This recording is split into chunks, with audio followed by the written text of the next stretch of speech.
Some of this is so hard to put into words, and I've thought an awful lot about this next subject. So, what is curious to me and always has been is why a 12-step program is so incredibly effective.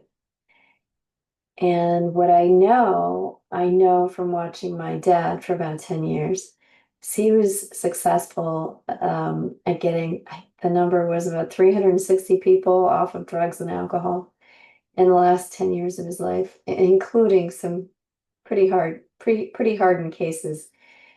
And why would they listen to him?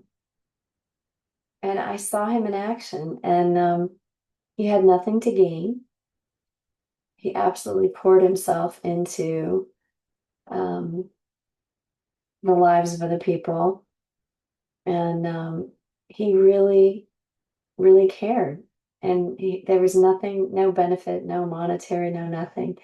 So there's something about having clean hands.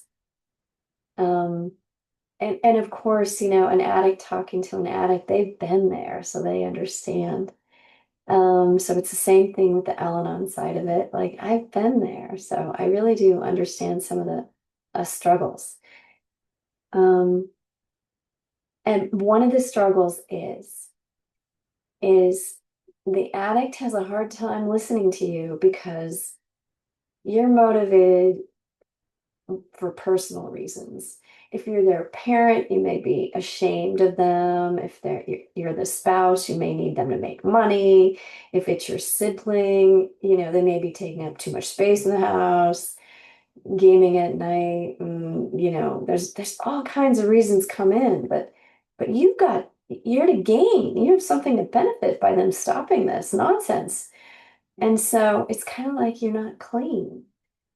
And I think that's one of the ways to see it is one of the reasons we can't reason with them is because, we have an ulterior motive. Um, so just something to consider. Every situation is unique and different. But I spent a lot of time puzzling through these things. So let's do this. February 1. I thought that if I stopped enabling the addict in my life, the gaming would stop. When the gaming seemed to get worse instead of better, once again, I thought I had done something wrong.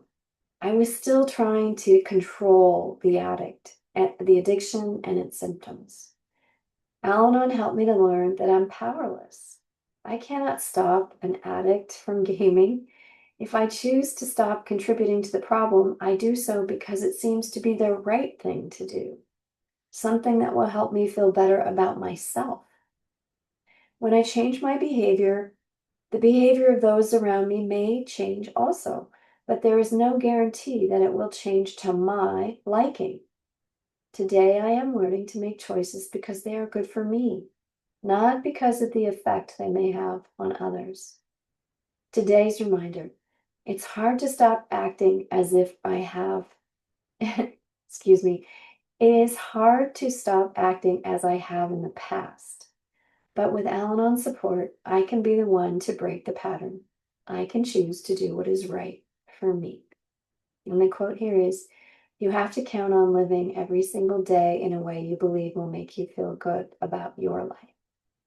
All right, so this is the one suggestion I do give with parents, with the kids under 18, who say, tell me what to do. I can't tell them what to do. Taking these widgets away from people is quite dangerous. I have to say, there was one dad who came into a meeting who had lost his front teeth that weekend because he took the gaming console away from his 15-year-old. The police were called. It was bad, You can deal with some real rage. There's risks involved. You're dealing with an addict. Um, but really needs to be your guidepost is what do I need to do so I can live at peace inside of my own household? What do I need to do for me? And that's firm ground you can stand on. That's a hill, you can plant your sword in. You can stand firm on that. That For example, everybody in this house needs to sleep at night, and you're disrupting that. So certain things have to stop, and you do whatever it takes to implement that. But whatever it is, it takes resolve. All right. So if there's two parents in the house and one person has decided something needs to happen and the other doesn't, it's gonna be undermined and nothing's gonna happen. So if there's two parents in the house, you have to be on the same page, and you have to have this thing called resolve, because an addict's gonna test your mettle. And they've been getting away with what they've been doing for a long time now. So you have to be prepared for that. The other issue is really that we all do come to the end of ourselves one way or the other. And perhaps you're not quite in that place yet where you say, oh, I can't take it anymore. But, that's not really true. So sooner or later, we all get to the end of our rope about certain things and certain behaviors. So you want to be thinking that, how you want that to pan out. All right. We'll talk a little bit more about this rather large subject later.